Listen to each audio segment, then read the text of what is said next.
Welcome back to Snow Recaps. Today I will be explaining a movie called Us. Released in the year 2019, a young Adelaide or Addie goes to the beach on a trip with her parents Rain and Russell. After Russell wins Adelaide a Michael Jackson Thriller t-shirt at a carnival game and plays whack-a-mole, Adelaide wanders off and encounters a homeless man with a Jeremiah 11:11 placard and then walks into a nearby fun house. Inside, she's terrified by the mirrors and vibe of the place and eventually comes face to face with an exact doppelganger. The incident scares her. Some time later, Adelaide is refusing to talk as her parents worry about her. The therapist tells them to make Adelaide tell her story through the form of anything: reading, writing, or dance. In the present day, an adult Adelaide Wilson goes on a beach trip with her husband Gabe and their two children, 12-year-old Zora and 10-year-old Jason. While the family has lunch at their beach house, we find out several things. One is that the beach trip was to help the children cope with the death of their grandmother,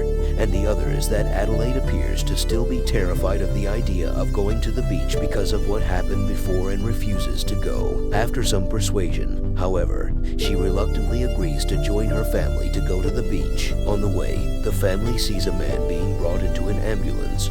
It is the same homeless man that Adelaide encountered many years ago with the Jeremiah 11:11 placard. At the beach, the Wilson family meets their friend the Tylers, comprising of Kitty, Josh, and their twin teenage daughters Gwen and Maggie. While the kids are all at the beach, Kitty and Adelaide talk about Adelaide's soft-spoken nature and her past as a young ballet dancer. Jason soon wanders off on his own and finds a man with his arms stretched out dripping with blood. Adelaide notices her son missing and panicking, eventually finds Jason and decides that it's time for the family to go back to the house. Later that night, after the family settles down, Adelaide tells Gabe all about her childhood trauma and worries that recent events mean that her doppelganger is coming to get her. Gabe tells her not to worry, and almost instantly, the power goes off. As Gabe is about to run the backup generator, Jason alerts the family that there's a family in their driveway. Adelaide quickly calls 911 while Gabe attempts to scare the family off. Eventually, the family begins entering the Wilsons' house, and one of the figures hits Gabe with a baseball bat while everyone else corners them in the living room.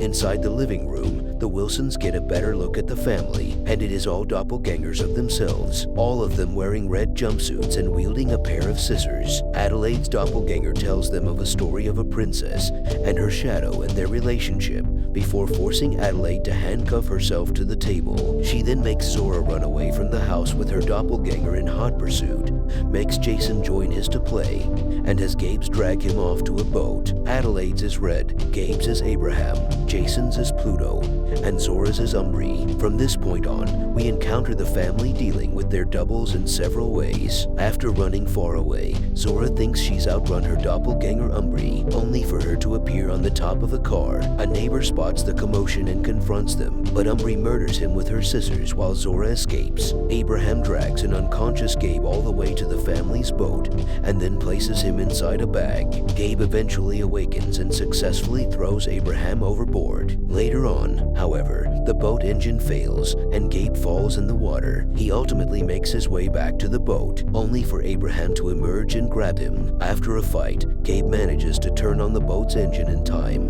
completely eviscerating Abraham. Back at the house, Jason leads Pluto inside a closet and notices that he mirrors his actions almost simultaneously. He takes off his mask and finds that the lower half of Pluto's face is burned off. Jason impresses him with a magic trick, but when Pluto demands that he do the trick again, he successfully traps him in the closet and escapes. Meanwhile, Red holds Adelaide hostage in the living room and begins trying to slam her face against the glass table, but the commotion caused by Jason's escape leads her away. In a panic, Adelaide manages to get the fireplace poker, destroys the leg of the table, and get Jason. They are both reunited with Zora and Gabe, and the Wilsons manage to escape on the boat with Red and Pluto watching them. At the Tylers, Kitty thinks she sees something outside. Josh pretends that he does see it, only to reveal that he's just messing with her. The twins then come out of their rooms and talk, and the second they think that everything is alright, a set of doppelgangers wearing red jumpsuits, similar to the Wilsons,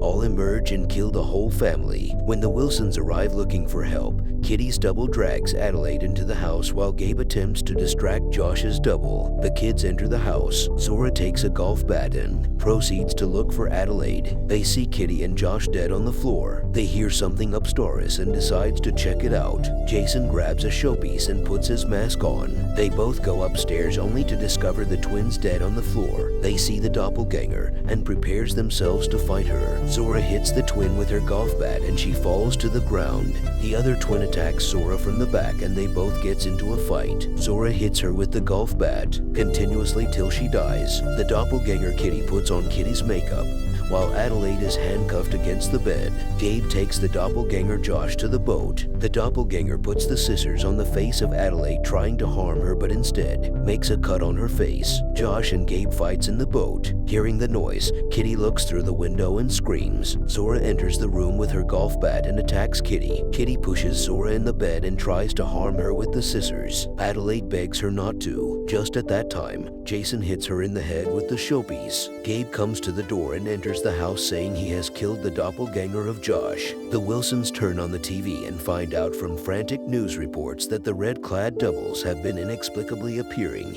and killing people all over the world and have joined together to hold hands. Gabe wants to take refuge in the house, but Adelaide says they have to keep moving and escape. The family decides to take the Tyler's car, but when Adelaide looks for the key, a still-living Kitty's doppelganger attacks her. She manages to kill her with the scissors. Jason sees her killing the doppelganger and gets scared. Adelaide takes Jason to the car, but when the family gets to the car, Umbri appears. After a chase sequence, they manage to kill Umbri when they speed up and abruptly stop the vehicle, causing her to fly into a tree. It is now morning, and the Wilsons get to the boardwalk. At the boardwalk, they see their original car burning with Pluto standing in front. Adelaide decides to get out and walk to him, and soon realizes that it's a trap. Jason acts fast and makes Pluto walk backwards into the burning car, and just as the family thinks it's over, Red grabs Jason. Adelaide runs after them. She sees the long human chain of doppelgangers standing across the beach. She then reaches the place she had entered all those years earlier. She walks around it and finds a door that leads somewhere downstairs. A rabbit comes out of the door. She goes down and discovers a huge place. It looks like a secret establishment. She goes down an elevator and enters a huge hallway with several rooms on either side. Many rabbits run around the hallway. She finds Red in one of the rooms that appear to be a classroom. The doppelganger human chain is drawn on the board. Addie asks her where her son is, but Red starts blabbering about how they are human as well. She then reveals the secret of their existence. Red explains that the tethered, also called the shadows, are actually artificial beings created by the government to control the originals on the surface for their own twisted purposes. The project aimed at creating clones that were connected to the people through their souls. The purpose of this project was to use the clones to control people like puppets all over America, but the experiments failed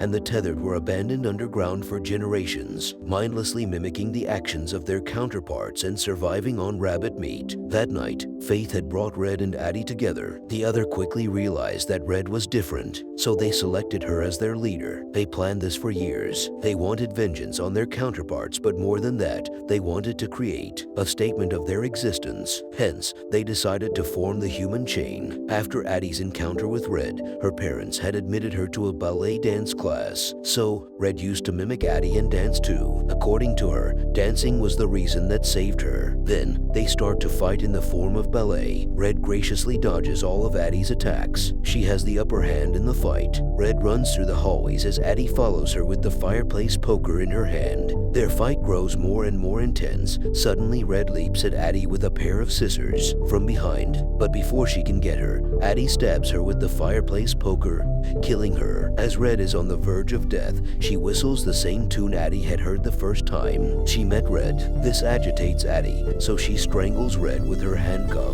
and kills her maniacally. She then finds Jason hiding inside a locker nearby. They both go outside and find Gabe and Zora hiding inside an ambulance. The family then drives away in the same ambulance. As Addie drives, we see the flashback of the night she met Red. Addie was face to face with Red. Red suddenly choked her unconscious. She had then dragged her down to her room and handcuffed her to the bed. Red changed into Addie's clothes and took her place in real life. That night, Addie's parents took home their daughter's doppelganger. This explains why Red is the only tethered who could talk and thought differently, leading the revolt. Red's voice is damaged because her double choked her, damaging her larynx and making her voice raspy and guttural. This also clarifies why Addie, as a child, wasn't able to talk after she was found. At the beach, shadows don't know how to speak. Over time, Addie's shadow learns to speak and becomes a regular person, capable of love and laughter, and forgets that she is a clone. The movie ends as we see a several miles long human chain formed by the doppelgangers.